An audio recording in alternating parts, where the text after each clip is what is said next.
Do not drink that. It's bitter almond and death. The words were barely a whisper, yet they cut through the low hum of the gala as Zora Williams placed a steadying hand on the stem of the crystal glass. Her dark eyes, analytical and sharp, locked onto Yoon Tae-seok's as he sat at the head of the mahogany table, his knuckles resting like carved stone against the white linen. Tae-seok did not flinch, his controlled, stern expression remained a mask of absolute authority, even as the realization of betrayal flickered in the depths of his gaze. Zora stood motionless, her formal black and white server uniform a stark contrast to the impeccably tailored dark suit of the man who held the city's underworld in his palm. Around them, the high society crowd of politicians and heirs continued to laugh and clink silverware, too blinded by their own prestige to notice the shadow of an assassin lengthening across the room. Tae-seok's breathing remained deliberate, but his hand moved, not to his weapon, but toward the silver appetizer fork, which slipped from his fingers and clattered onto the marble floor, sliding beneath the heavy velvet curtains and out of reach. The sound was a starter pistol for the emergency unfolding in silence. Zora saw the signs, the slight tremor in the wine steward's hand as he retreated, the tightening of the security detail's formation near the exits. She remembered the scent from her years of high-stakes chemistry training, the faint, acrid sting of cyanide. Without a moment's hesitation, Zora ignored the protocols of her station. She did not call for help, instead, she lifted the glass and brought it to her nose, her focus narrowing until the room became a blur. "I have you," she murmured, her voice a calm anchor in the rising tide of violence. As the first hitman reached into his jacket across the room, Zora didn't run. She pivoted, placing herself between the trajectory of the door and the seated boss, and tipped the glass back, not to drink, but to confirm the viscosity of the poison on her tongue before spitting it into a cloth and lunging for the emergency alarm beneath the table's edge. If you're gripped by this high-stakes game of shadows and want to see how a simple server outsmarts the world's most dangerous men, don't let the story end here. Hit that like button and subscribe to join our inner circle. We deliver heart-pounding action and captivating stories every week, don't miss a single beat of the suspense. Now, let the war for the syndicate begin. The sharp, metallic tang of the wine hadn't even hit the back of her throat before Zora knew. To the untrained palate, the vintage was a masterpiece of dark fruit and oak, but her senses, sharpened by years of chemical studies and a lifetime of survival, detected the telltale bitterness of crushed cherry pits. It was a synthetic cyanide derivative, engineered to be tasteless to the target but unmistakable to a specialist. She lowered the glass with a hand that remained impossibly steady, though her heart had begun a frantic, muffled drumbeat against her ribs. She didn't look at the gala guests, she didn't look at the wine steward who was already melting into the shadows of the velvet-draped pillars. Her focus was entirely on Yoon Tae-seok.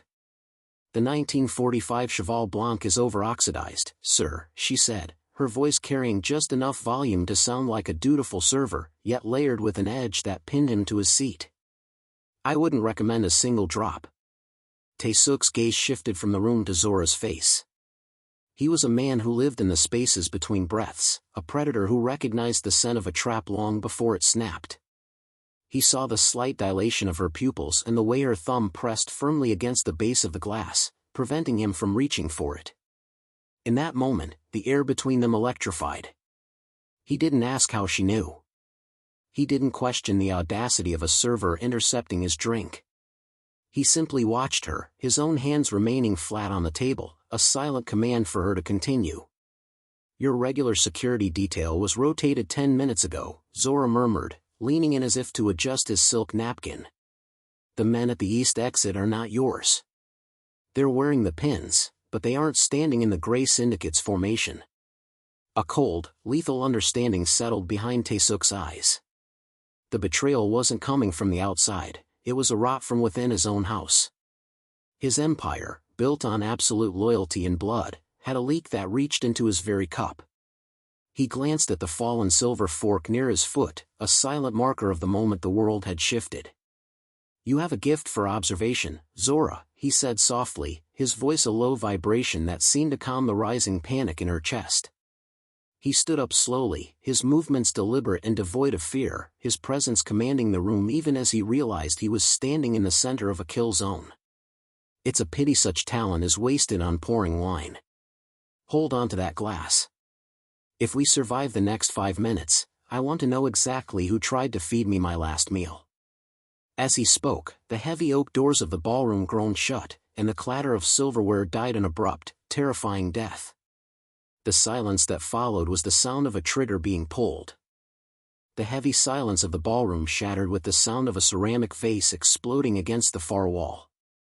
Tae-seok didn't flinch. He grabbed Zora's arm with a grip that was firm but not crushing, pulling her behind the solid oak shielding of the head table just as a spray of glass rained over the fine linen. "Stay low," he commanded, his voice a low vibration beneath the rising cacophony of panicked socialites and the sharp, rhythmic cracks of suppressed gunfire. He didn't wait for his compromised security to react. Instead, he led her through a concealed service door behind the velvet curtains, a passage Zora had used 100 times to cart away dirty dishes, now transformed into their only artery of survival. They burst into the damp night air of the service alley, where a sleek, matte black sedan sat idling, its headlights cutting through the San Francisco fog like twin blades. The driver, one of the few men Tae-seok still trusted, threw the car into gear before their doors had even fully latched. The tires screeched against the wet asphalt, the scent of burning rubber mingling with the acrid sting of the poison still lingering on Zora's tongue. "We're being followed," Zora said, her voice tight as she glanced through the reinforced rear window. 2 SUVs with darkened windows swung out of the gala's driveway, their engines roaring in pursuit. Tae-seok didn't look back. He opened a compartment in the armrest, revealing a tablet glowing with a live feed of the city's grid. "They think they've cornered a wounded tiger," he murmured, his eyes reflecting the cold blue light of the screen. "They've forgotten that I own these streets." The sedan lurched as the driver swerved onto the Embarcadero, weaving through the late-night traffic with predatory precision. The pursuit was relentless, a high-stakes dance of metal and momentum. Bullets sparked off the sedan's armored trunk, a dull, rhythmic thudding that made Zora's heart hammer against her ribs. She wasn't just a server anymore, she was a witness, a protector, and a target. As they hit the open stretch of the Pacific Coast Highway, the city lights faded into a blur of neon and salt spray. The terrain grew rugged, the road twisting dangerously along the cliffside. With a sharp flick of the steering wheel, their driver took a hair-raising turn onto a private, unlit path that seemed to lead straight into the ocean. The pursuit vehicles, unable to match the sedan's specialized handling at such high speeds, overshot the turn, their brake lights disappearing into the fog. The sedan slowed as a massive, iron-wrought gate emerged from the mist, guarded by men whose postures signaled absolute, unbought loyalty. Beyond the gates lay the fortress, a brutalist masterpiece of concrete and glass perched on the jagged rocks. As the engine finally cut out, leaving only the sound of the crashing waves below, Tae-seok turned to Zora. The adrenaline was still humming in the air between them. "Welcome to the edge of the world, Zora," he said, his mask of stern authority finally softening into something resembling respect. "Now, let's see if your chemistry is as good as your courage." The fortress was a silent sentinel of glass and cold stone, but inside, it hummed with a hidden, electric energy. As Zora followed Tae-seok through the cavernous foyer, she realized that the gala had been a mere stage play. Here, in the heart of his operations, the true scale of the Yoon Empire laid bare.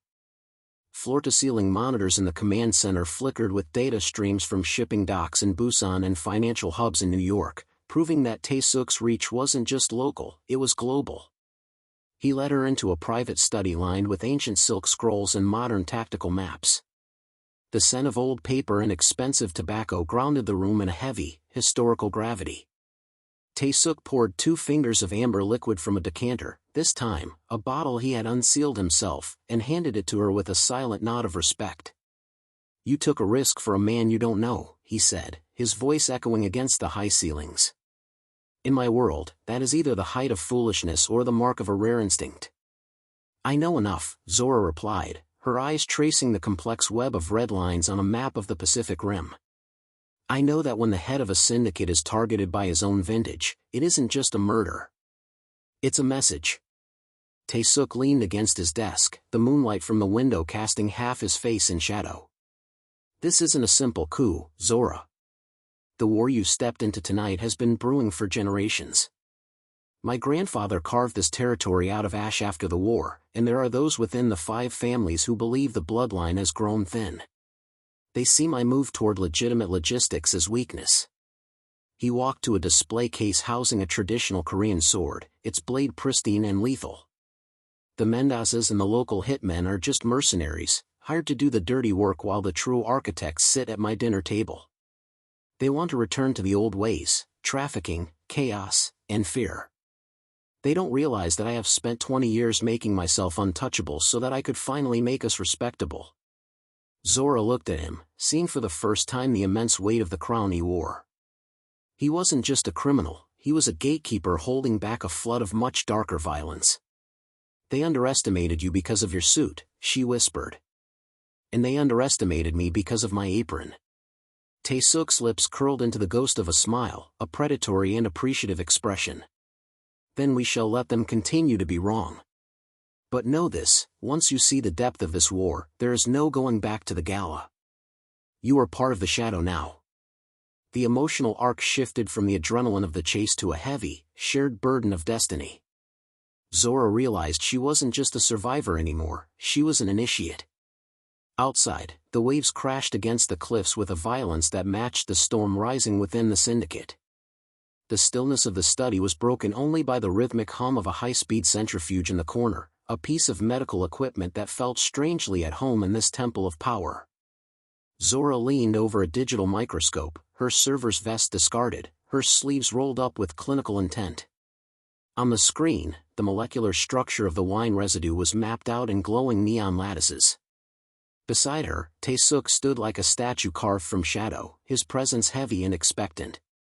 The synthetic cyanide isn't just a generic poison, Zora murmured, her eyes never leaving the display. It's stabilized with a specific compound, silver nitrate of a grade used only in high-end photography and specific industrial laboratories. It leaves a microscopic signature, a fingerprint of its origin. She tapped a key, and the screen split. On the right appeared a procurement log from the Gray Syndicate's own chemical manufacturing subsidiary. Tae-seok's breath hitched, a sound so subtle it would have been missed by anyone else, but to Zora, it was a thunderclap. The silver nitrate had been requisitioned 3 days ago. Who authorized the withdrawal? Tae-seok asked, his voice a low, dangerous rasp. Zora hesitated, the weight of the revelation pressing down on her. She scrolled to the bottom of the digital manifest. The authorization didn't come from a lieutenant or a shell company. It came from an internal override code. One of only 3 in existence. She turned to look at him, her expression a mix of pity and grim resolve. The requisition was made by Minister Park. The silence that followed was absolute. Minister Park was more than an advisor, he was the man who had held Tae-seok at his christening, the strategist who had navigated the syndicate through 3 decades of interfamilial bloodletting. He was the one who had insisted on the 1945 Cheval Blanc for the gala, claiming it was the only vintage worthy of the occasion. Tae-seok walked to the window, looking out at the churning black waters of the Pacific. His reflection in the glass was a ghost of a man who had just lost the last person he considered family. He didn't just want me dead, Tae-seok whispered, more to himself than to her. He wanted to erase the direction I was taking us. He thinks I've betrayed the ancestors by seeking the light. He's waiting for the news, Zora said, her voice steadying him. He thinks the gala ended in your funeral. He's likely consolidating the lieutenants as we speak. Tae-seok turned back, the grief in his eyes replaced by a cold, incandescent fury. The mask of the untouchable boss was back, but it was sharper now, honed by the ultimate betrayal. He thinks he knows me because he helped build me. But he doesn't know you, Zora. He doesn't know that my shadow has eyes he can't see. He reached across the desk and picked up the crystal glass Zora had saved. He didn't drink, he simply held it up to the light, a silent vow of retribution. The emotional arc of the room had shifted from discovery to a cold, calculated hunger for justice. The internal leak was no longer a mystery, it was a target. The transition from the invisible to the unforgettable began in the fortress's dressing suite, a room of mirrors and brushed steel that felt more like an armory than a walk-in closet. For years, Zora had hidden behind the anonymity of a server's starch white collar and black vest, a ghost moving through rooms of the powerful. Now, under Tae-seok's watchful, silent gaze, that ghost was being given a body of silk and fire. Minister Park expects a merchant, Tae-seok said, his voice echoing softly as a stylist draped a charcoal-colored blazer over Zora's shoulders. The fabric was a wool-silk blend so fine it felt like a second skin. He is meeting with a representative from the Singaporean shipping conglomerates tonight to finalize the distribution routes he thinks are now his. You will be that representative. Zora looked at her reflection. The woman staring back was unrecognizable. The tired lines around her eyes from double shifts at the diner were gone, masked by a cold, professional glow. Her hair, usually pulled into a severe bun, was styled into a sleek, sharp bob that framed a face of predatory intelligence. She wasn't Zora the waitress anymore, she was Amanda Lowe, a high-level logistics broker with enough leverage to move mountains. The clothing is your armor, Tae-seok continued, stepping closer to adjust the lapel of her jacket. His fingers were steady, but the air between them was thick with a new kind of tension, not the frantic energy of the escape, but a shared, lethal purpose. But your mind is the weapon. Park is a man of details. He will look at your watch, your shoes, and the way you hold your glass. He will look for the server he thinks he saw at the gala. He handed her a slim, leather portfolio. Inside was a digital tablet preloaded with enough proprietary data to fool a central bank. If he sees even a flicker of the woman who poured his wine, we both die before the main course. Zora straightened her posture, her spine a column of steel. She practiced the walk, not the hurried, peripheral glide of a maid, but the slow, heavy-heeled stride of a woman who owned every room she entered. She felt the weight of the concealed transmitter hidden in the lining of her sleeve, a small, cold pressure against her wrist. He won't see her, Zora promised, her voice dropping into a lower, more resonant register. She met Tae-seok's eyes in the mirror, and for a moment, the boss and the maid vanished, replaced by two hunters preparing for the kill. By the time he realizes who I am, it will be because you're standing in the doorway. Tae-seok nodded once, a gesture of absolute trust. The transformation was complete. The merchant was born, and the trap was set. The private lounge of the Skyview Club was a cathedral of glass overlooking the city, smelling of expensive cigars and the cold, metallic scent of betrayal. Minister Park sat at a low table, his face a map of grandfatherly benevolence that Zora now knew was a lie. Across from him, Zora, now the ice-cold Amanda Lowe, settled into her leather chair with a poise that suggested she controlled the very air in the room. The Singaporean routes are non-negotiable, Minister, Zora said, her voice smooth and devoid of the deference she had practiced for years. She slid a digital tablet across the table, watching Park's eyes. He leaned in, his greed flickering like a pilot light. He was looking for the merchant, and that was exactly what she gave him. But as the meeting progressed, Zora realized Park was more paranoid than Tae-seok had warned. His hand never strayed far from the silent alarm on his belt, and two shadow-quiet guards stood mere inches from his shoulders. Planting the tracker by hand was impossible, she couldn't get close enough to his person without triggering his survival instincts. She needed to change the physics of the room. She waited for the moment the waiter, a young man who reminded her painfully of her former self, approached with a fresh bottle of scotch. As he reached to pour, Zora subtly shifted her foot, catching the leg of the waiter's tray with the precision of a practiced saboteur. The tray tilted. The bottle wobbled. With a gasp that was perfectly timed and utterly fake, Zora lunged forward as if to save the glass, her silk sleeve catching the edge of Park's heavy crystal tumbler. The amber liquid erupted, splashing across the minister's expensive silk tie and the lapel of his jacket. "Oh, goodness! I am so incredibly sorry," Zora cried, her voice a perfect blend of high society embarrassment and frantic apology. Before the guards could intervene, she was already on her feet, pulling a white linen handkerchief from her pocket. This was the moment, the invisible skill of a server. She moved into Park's personal space, her hands a blur of helpful motion. To the guards, she was merely dabbing at a stain. To Park, she was an annoyed business partner making a fuss. But beneath the shroud of the linen, Zora's fingers moved with lethal economy. She pressed the adhesive micro-tracker, no larger than a grain of rice, into the deep recessed fold of his jacket's inner lapel. It took less than a second. She stepped back immediately, her face flushed with a well-acted apology. Park bristled, wiping at his chest with an annoyed grunt, but his suspicion was drowned in his vanity. He saw only a clumsy merchant and a ruined tie. "Accidents happen, Miss Lowe," Park muttered, waving her back to her seat. "But let us keep our focus on the numbers, shall we?" Zora sat back, smoothing her charcoal blazer. Beneath her sleeve, her wrist buzzed twice, the confirmation signal from Tae-seok's command center. The fox was tagged. The invisible girl had just turned the predator into the prey. The triumph of the tag was short-lived, eclipsed by the cold vibration of Zora's phone. It wasn't a signal from Tae-seok. It was a video file from an unknown number. Her blood turned to ice as the screen flickered to life, showing a grainy, handheld shot of a familiar cramped apartment, her apartment. In the center of the frame, her younger brother sat at their small kitchen table, looking confused as a shadow loomed over him.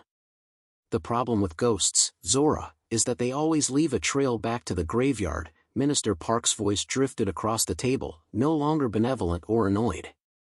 It was the sound of a man who had finally looked behind the mask. He didn't look at his ruined tie, he looked directly into her eyes with a terrifying, predatory clarity. "Did you really think a change of clothes would erase the smell of cheap diner coffee in desperation?" Zora's hand hovered near her sleeve, her heart hammering a frantic rhythm against her ribs. The Amanda Lowe persona shattered, leaving only the raw, protective instinct of a sister. "If you touch him, there is no corner of this earth where Tae-seok won't find you," she whispered, her voice trembling with a lethal edge. Park chuckled, a dry, raspy sound. "Tae-seok is a sentimentalist. That is why he is failing. He thinks you are a partner. I know you are just a girl trying to pay for her brother's inhalers." He leaned forward, the distance between them vanishing. "The Mendoza hitmen are already there. If you want him to see tomorrow, you will disable the tracker you just placed on my jacket and walk out of here with me. No signals. No heroics." The room seemed to shrink. Zora looked toward the darkened windows, knowing Tae-seok's snipers were positioned somewhere in the fog, waiting for a signal she could no longer give without signing her brother's death warrant. She was caught in the hostage logic, the cruel realization that her greatest strength, her loyalty, was now her greatest weakness. "He's an innocent," Zora said, her voice cracking. "In this world, innocence is just a lack of leverage," Park replied, standing up and smoothing his stained lapel. He gestured toward the door. "Move. Now." As she stood, Zora caught her reflection in the glass one last time. She looked like a merchant, but she felt like the prey again. However, as she stepped toward the elevator, she realized Park had made one fatal mistake. He thought her love for her brother made her weak, but he had never seen what a quiet girl was willing to burn down to protect the only family she had left. The emotional arc had moved from the thrill of the hunt to the desperation of the sacrifice, setting the stage for a final, bloody reckoning. The descent in the private elevator was a suffocating silence, but beneath Zora's panicked exterior, a different kind of clock was ticking. She knew Minister Park's arrogance was his blind spot. He saw a terrified sister, but he had forgotten he was walking out with a woman who had spent years memorizing the skeletal layout of the city's most secure buildings. As the elevator doors slid open to the subterranean parking garage, Zora didn't look for Tae-seok's snipers. She looked for the service corridors. "Left," she whispered, her voice trembling just enough to maintain the ruse. "The main exit is swarming with my brother's guards. If you want to get me out of here cleanly, we use the loading docks." Park, eager to vanish before Tae-seok could regroup, signaled his men to follow her lead. It was his final mistake. Zora led them into the sprawling, dimly lit industrial basement, a labyrinth of steam pipes, industrial refrigerators, and blind corners that she had navigated every night as a ghost in a vest. She knew exactly where the security cameras had dead zones and where the acoustic dampening of the laundry chutes would swallow the sound of a struggle. As they rounded a corner near the massive ventilation fans, Zora suddenly stopped. The air here was a heavy, vibrating roar. "Why are we stopping?" Park hissed, his hand tightening on his concealed weapon. "Because this is where the service staff takes their breaks," Zora said, her voice suddenly flat and devoid of fear. "It's the only place in the building where no one hears you scream." On cue, the shadows shifted. Tae-seok's elite strike team, guided by the precise coordinates Zora had pulsed through her hidden transmitter using a rhythmic tap of her heel, emerged from the steam. They didn't come from the doors, they dropped from the overhead catwalks and rose from behind the industrial crates. It was a silent strike, a blur of suppressed muzzles and tactical precision. Tae-seok stepped out from behind a massive generator, his dark suit blending into the gloom, his eyes locked on Park with the cold finality of a judge.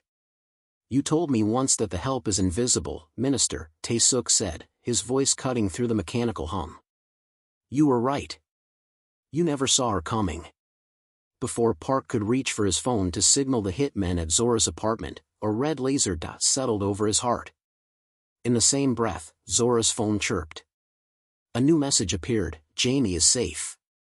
The Mendezes have been neutralized." The weight that had been crushing Zora's chest evaporated, replaced by a cold, sharp clarity. She stepped toward Park, reaching out to reclaim the micro-tracker from his lapel. "You underestimated the girl with the apron," she said, her eyes burning with the fire of a survivor who had finally taken the lead. "But in this house, I know exactly where the trash is kept." With a sharp nod from Tae-seok, his men moved in to finalize the sweep. The traitor was silenced, and the invisible Maid had successfully led the wolf to his prey. The emotional arc had reached its peak of retribution, leaving only the wreckage of a broken coup in the damp, industrial dark. The aftermath of the basement reckoning didn't bring the sirens of the city or the chaos of a public scandal. Instead, it brought a heavy, surgical silence. Over the following weeks, the Grey Syndicate underwent a transformation that felt less like a reorganization and more like a purification. One by one, the lieutenants who had whispered with Minister Park in the dark were brought before Tae-seok. There were no outbursts of violence, only the quiet, terrifying efficiency of a man who had reclaimed his throne and was now meticulously scrubbing away the rot. Zora watched this new world unfold from the sanctuary of the coastal fortress. Her uniform had been permanently retired, replaced by the sharp, structured lines of a woman who was no longer content to be invisible. Her brother, Jamie, was recovering in the sun-drenched guest wing, his laughter a strange, beautiful sound against the brutalist concrete walls. For the first time in years, the crushing weight of the next shift, the next bill, and the next medical emergency had been lifted, replaced by a sense of purpose that made her blood hum. One evening, Tae-seok found her in the library, the same room where he had first explained the depth of his war. He wasn't wearing his suit jacket, his shirt sleeves were rolled up, and for the first time, he looked like a man who was building something rather than just defending it. On the desk lay a thick folder embossed with the seal of the city's most prestigious university. "The scholarship for the Advanced Intelligence and Logistics program," Tae-seok said, his voice softer than she had ever heard it. "It has been finalized. No debt, no shifts at a diner. Only your mind, focused where it belongs." Zora looked at the papers, then up at the man who had become the gravity of her new life. "And what do you want in return, Tae-seok?" He walked toward the window, the Pacific waves crashing against the cliffs below, a constant reminder of the power and the danger that surrounded them. "I find myself unwilling to return to a world where I am the only one who see the moves before they are made. Minister Park was right about one thing: the old ways are dying. I am moving this syndicate into the light, Zora. I need someone who knows how to navigate the shadows while looking for the truth." He turned to face her, his expression guarded but sincere. "I am not offering you a job. I am offering you a seat. A permanent place at my table, not as a server, but as the architect of our new order." Zora felt the final piece of her old life fall away. The waitress who had intercepted a poisoned glass was gone, replaced by a woman who had saved a king and discovered she was a queen in her own right. She reached out, her fingers brushing the folder before her hand found his. The bond between them, forged in cyanide and steam, was no longer a matter of survival. It was a choice. "I think," Zora whispered, a ghost of a confident smile playing on her lips, "that I'm done with pouring wine for men who don't deserve the vintage." Tae-seok's grip tightened on hers, a silent vow that the new order had officially begun. The emotional arc of the journey was complete, from the invisible girl in the apron to the woman who held the keys to an empire. From the shadows of the diner to the heights of an empire, Zora and Tae-seok's journey proves that the most powerful weapon is often the one nobody sees coming. If you enjoyed this transformation from maid to mastermind, show your support by hitting that like button. Don't forget to subscribe and turn on notifications so you never miss our next high-stakes thriller. We have more captivating stories of betrayal, power, and unexpected alliances coming your way every week. What was your favorite moment of the story? Was it the high-speed escape or Zora's brilliant tracking gambit at the club? Let us know in the comments below. We love hearing from our community of story lovers. Thank you for watching, and we'll see you in the next chapter.